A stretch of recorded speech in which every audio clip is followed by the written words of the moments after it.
Good morning, good afternoon, and good evening, everybody. Once again, Joe Nice, Joe Nice, Joe Nice, Joe Nice, Joe Nice. Always. January 28, 2021. You see in the mask, it says, I can't breathe. There's a lot going on. There's a lot that's on my mind, and I'm sure there's a lot that's on all of your minds. Also, we're setting the tone. We are setting the tone. Dr. Maggie in Minneapolis for the mask. I appreciate you.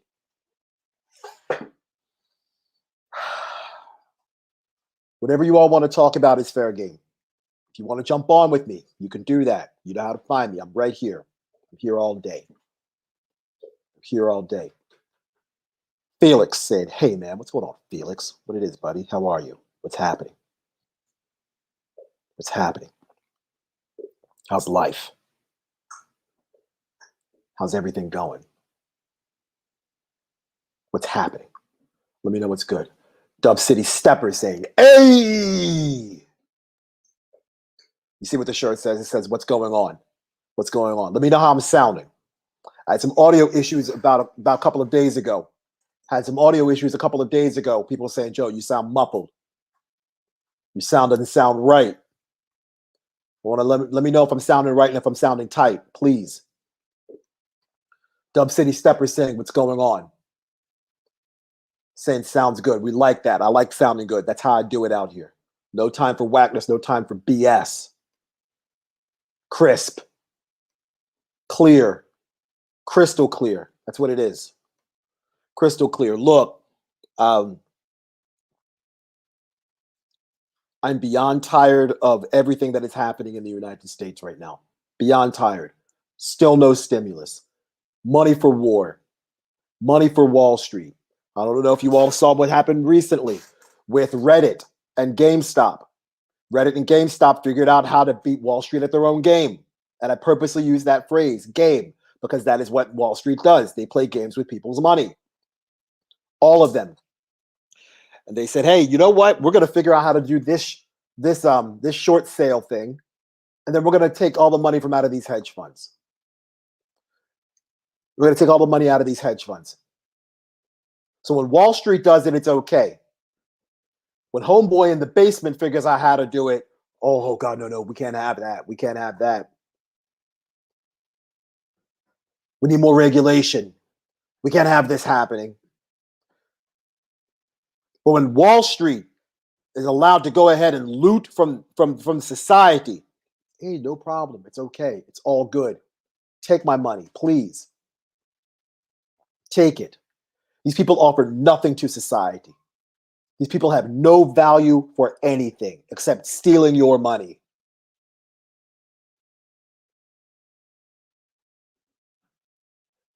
No value. They offer nothing of substance to society, nothing at all. And I hope every single one of these jackasses on Wall Street loses all their money. I hope it happens. Felix, what's your opinion on how the media is handling Corona in your part of the world? Austria/EU news don't do a good job. Lots of fear people behave, quote, safe but unhealthy. Felix, let me tell you, I actually don't watch any mainstream news made in the United States. I don't watch anything from the United States because I know everything that comes out of the United States is propaganda. So I choose not to play those games. I choose not to watch anything from the United States. I get the majority of my news from streaming services via YouTube. I watch France 24. I watch DW, which is a German news organization called Deutsche Welle. I watch TRT World, which is a Turkish news organization. I do catch Euronews from time to time. I do watch a little bit of Al Jazeera here and there. But that's really where my focus is. So I'm watching a lot of European news, quite a bit of it. And from what I've seen, primarily from France 24, because France 24, I think, does the best job in terms of their news coverage. They seem to be unbiased. They just tell what's happening. They don't sensationalize. They don't embellish. They just say, oh, this is what's happening. This is what it is. And this is the story. Then I don't feel that they're making stuff up.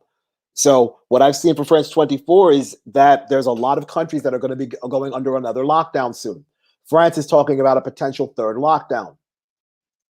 I know many countries in Central and Eastern Europe are potentially looking at further lockdowns. Some of these countries are having issues dealing with administering the vaccine.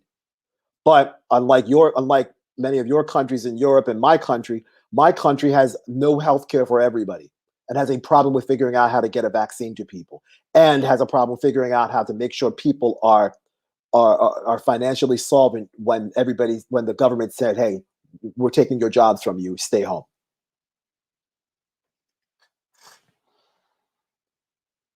And I don't know what to believe with the United States media from what limited coverage I have been watching. At first it was, yep, don't wear a mask, masks don't help. Oh, well, that we need a mask. Masks are where to go. Masks will help save lives. Oh, you know what? We don't need to be 6 feet apart. Everything's okay. The virus doesn't jump from person to person. Hey, wait a minute. We need to be 6 feet apart. Let's go ahead and make sure we invest in face shields and other types of personal protective equipment to make sure that the virus doesn't jump from person to person. No one knows anything. And I don't know what to believe specifically about this whole coronavirus. And I'm saying that not glibly or facetiously. I really don't know what to believe. I don't know if this is, sure, this is clearly it's a deadly virus, but I don't know how deadly this virus actually is. Is it, and again, I don't want to use something that Donald Trump said, but is it like the flu? Is it a stronger version of the flu? I don't know. Is it the bubonic plague? I don't know. I don't know how severe this pandemic is. I do know that people are getting it and people are dying from it. So clearly the severity is there. How severe? I don't know. I don't know. What I do know is there's a whole lot of countries that are not doing a good enough job with handling the pandemic. And there are plenty of countries that have done a good job. Look at Australia. Look at New Zealand. New Zealand's like, hey, we're back up and moving again. But we're still going to close our borders because we don't want anybody giving us corona again. We shut everything down and we made sure everybody was paid and taken care of. Oh, and we have health care for everybody. So I couldn't tell you, Felix. I have no idea. No idea. What I do know is I'm beyond tired of the inequalities that are taking place in this country. I'm beyond tired of it. And yes, the obvious black versus black and white inequalities and racial disparities. Yes, we know all those. What I'm getting tired of also is the class inequalities that are taking place in this country. We have oligarchs that are making billions and in many cases cleaning up on approaching on trillions of dollars of income. Trillions of dollars. And there's people out here wondering when we're going to get a $2,000 check, which has now been reduced to $1,400. And I'm sick of the lying in Washington, D.C. A month ago, $2,000, you elect Ossoff and Warnock, $2,000 checks immediately out the door as soon as I get into office. That was 15 days ago. Where's the money? Where are the checks? How much do you want to bet Wall Street gets bailed out and these hedge funds get bailed out before the people get bailed out? How much you want to bet that happens? It's coming. It's coming. We're coming up on almost a year since I've been back in the United States. Almost a year since I've been back in the U.S. If it wasn't for my 10-year-old daughter, Parker, who's playing with some slime over there. Hey, baby, how are you? You okay? Yeah. Cool. Awesome. All right. If it wasn't for my little baby girl, there is no way I would have gotten on that plane and come back to the United States. For what? This?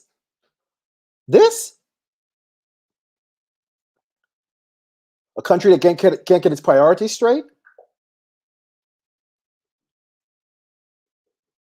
A country that hasn't figured out how to treat people fairly and equally? A country, the richest country in the world, where we have poor people all over the place and people living on the street and under bridge overpasses and sleeping in subway cars? There's no way in hell I would have come back to this country for this.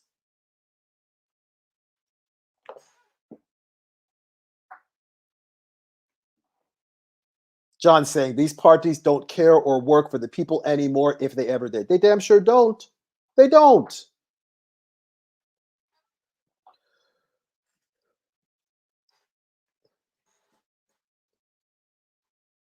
I am a notoriously bad sleeper. I have been for the better part of, I'd say, at least 10 years, maybe longer than that, probably approaching close to 15. Ask my ex-wife, she'll tell you. Ask a couple of my ex-girlfriends, they'll tell you, yeah, he's a bad sleeper. I'm one of these guys that on a good night maybe gets 6 hours of sleep a night, and that's 6 hours straight. Last night was one of those nights where I maybe slept 2.5, 3 hours, maybe.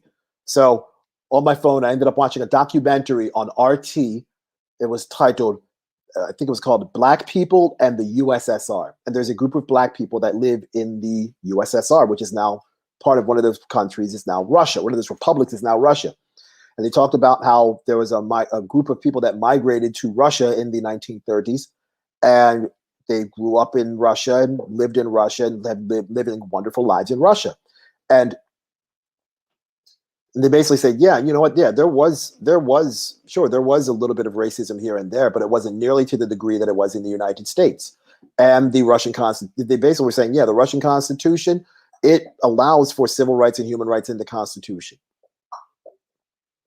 So so here I am watching this, and I'm watching Black people who look like me speak fluent Russian.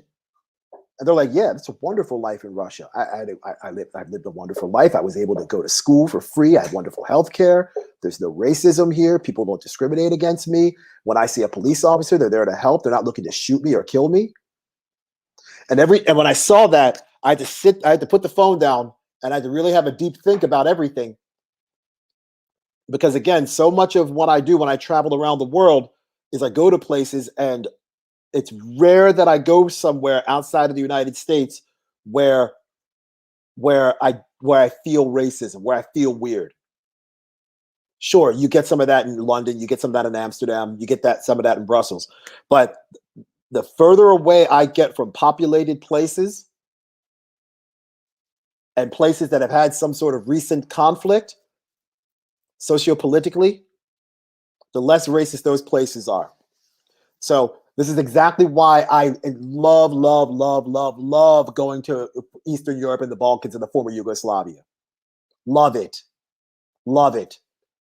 And if I had a one-way ticket to go somewhere right now, Sarajevo, Ljubljana, or Zagreb would be high on my list. Malta would be high on my list too.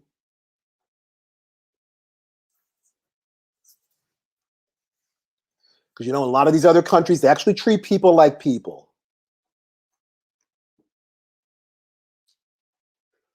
John with the link. Yep, I'll look at that. They actually treat people like people.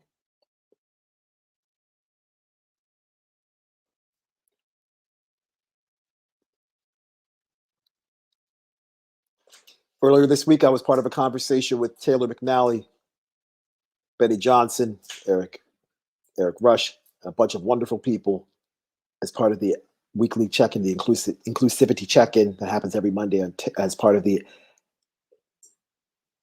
Alberta Humanitarian Initiative. And we had a wonderful conversation about Black representation in the music industry. And there was a lot that I said in that video, and I've posted a couple of clips on my Instagram feed, on my IGTV. And I meant every word of what I said in each of those videos. I'm beyond frustrated with certain organizations and people in the music industry that, yay, Black Lives Matter, put up a black square, but then we don't hear anything from them. There's no dialogue, there's no outreach, there's no nothing.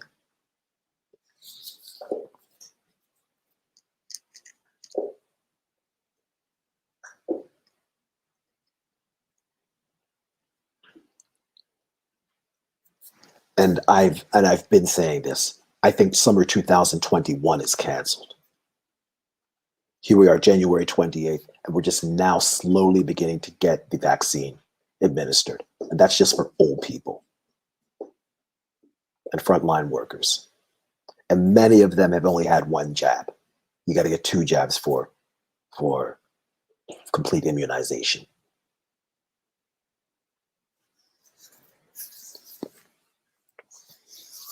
How long do you think it's going to take to vaccinate the entire world? Because that is when you truly get safe and everything can go back to pre-pandemic. Basically, about a year and 4 months ago. globally speaking. When do you think 7.5 to 8 billion people are going to be vaccinated? When do you think that is going to happen? Next week? St. Patrick's Day? Memorial Day? 4th of July? Labor Day?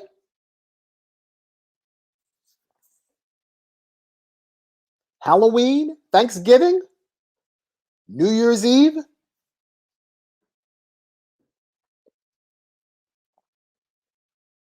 President Joe Biden says, hey, I want to go ahead and vaccinate 100 million people in the first 100 days. Good luck with that. Good luck with that. So what about the other 230 million people that live in the United States, Joe? What about them getting vaccinated? What about them?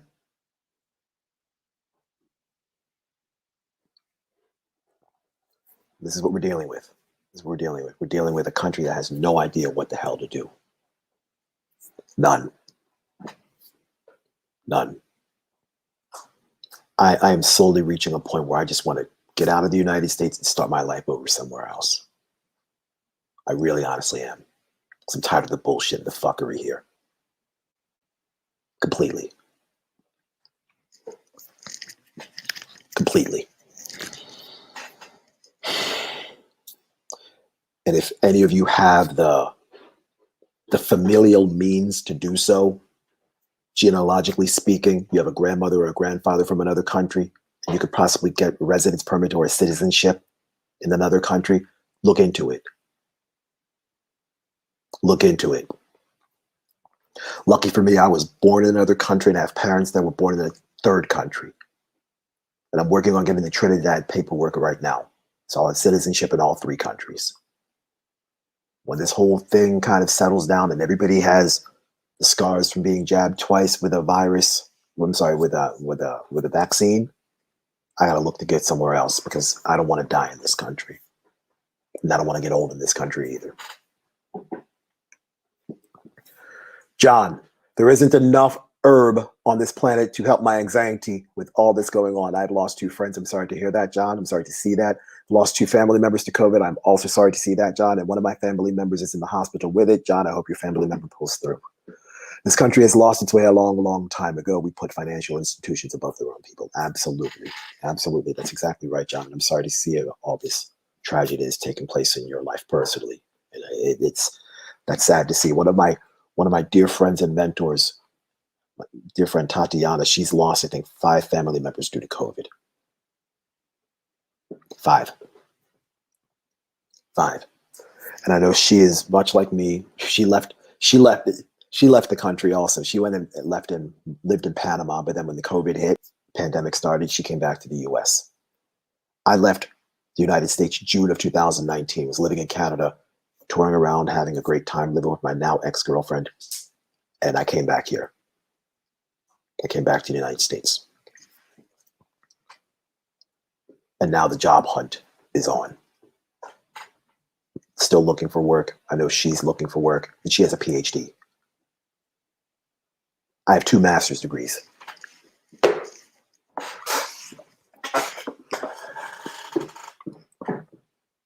So even if you do get an education, even if you bust your ass, work hard, study, get good grades, do all the stuff you're told to, go to the right internships, go to the right schools, meet the right people, shake the right hands, do everything you're supposed to do. What's it all worth? What's it all for? What's it all mean? What is it? Do everything you're supposed to do and you still end up with the short end of the stick, if you're lucky to even get the short end of the stick.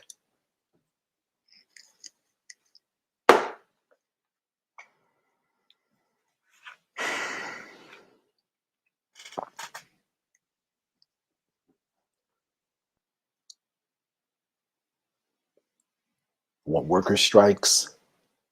If you're with a union and your union leadership is like, you know what, we don't want to do this. Wildcat strike. The hell with the labor union leadership. We need to shut this country down. Top, bottom, forwards, sideways, backwards. We need to shut the United States down. worker strikes en masse until changes actually happen. Because we can't keep going the way we are now and expect our society to have any sort of meaningful existence at all. We were not put on this earth to be servile to a bunch of oligarchs. Nope.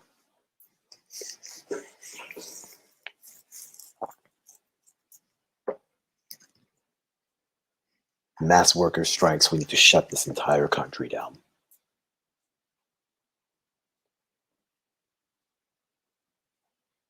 Will be impactful and powerful, and I talked about this on Sunday on Jackson Hinkle's show. Thanks to Jackson, out to Savage Joy Marie, out to Ali Alexandra, out to Colin.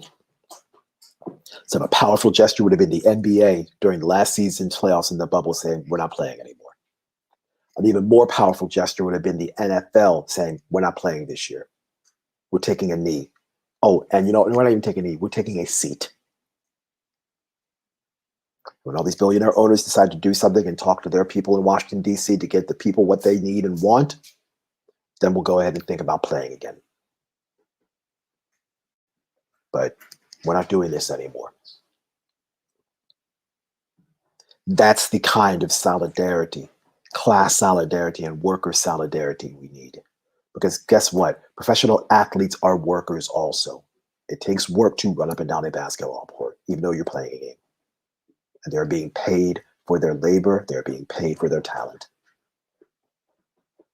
They are no different than a butcher at Safeway, a baker at the Weaver Street Market, or your local HVAC technician, or your plumber that goes ahead and replaces your hot water heater when it bursts at 4 o'clock in the morning. They are workers who are being paid for their skills and talents and their knowledge. Otherwise known as the human resources world as KSAs, knowledge, skills, and abilities.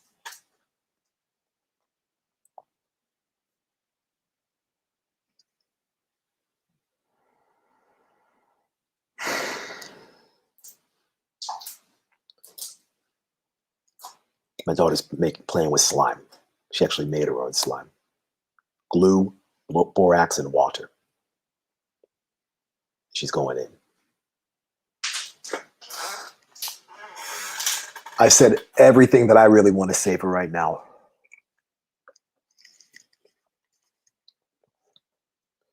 And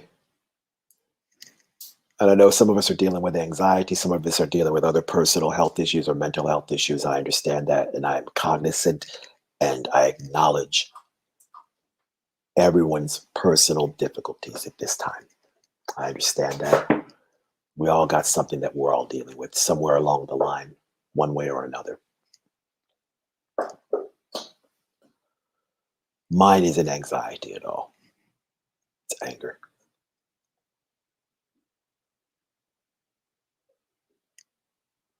It's anger.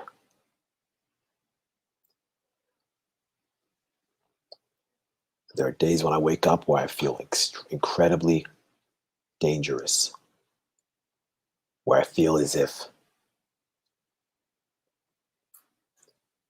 I have no more fucks to give, and at the same time, I care about everything that's happening. It's a weird place to be when you don't give a shit and you give a shit at the same time.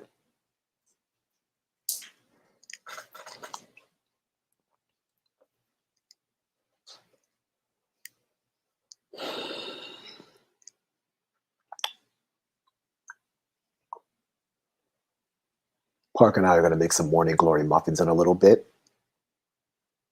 And going to make some lunch. I'm going to read a couple of books. I'll continue to beat her seriously at Uno every single game, even though she's actually really good at Uno. She'll whip a lot of your asses at Uno, but she won't get me. But actually, she did beat me a couple games. Parker, how many games of Uno did you win against me this morning? What? How many games of Uno did you win against me this morning? Twice. She beat me twice. And Daddy won 3 times. Yeah, I won 3 times. We played 5 games. And we beat each other. She said that's a kind of an inside joke with us, but I'll share that with you. She said this to me about 2 or 3 weeks ago. She said, "Daddy, I'll beat your ass." I was like, "What? Really?" She goes, "Nope, I'll beat your ass in Uno." So that's kind of our inside joke now. Because then Daddy makes fun of me about it. He goes, "When you play this, I'm gonna beat your ass." So then I say it all the time. And sometimes I say, "Where are you, British?" And then he just shows his British passport. See, I'm like, there it is. I'm exaggerating, dude. There it is. So Parker Nice, youngest in charge, future of this universe. She knows what it is. Anyway, that's it for me. I am done, finished, and done. Au revoir, arrivederci, sayonara, hasta luego, do widzenia.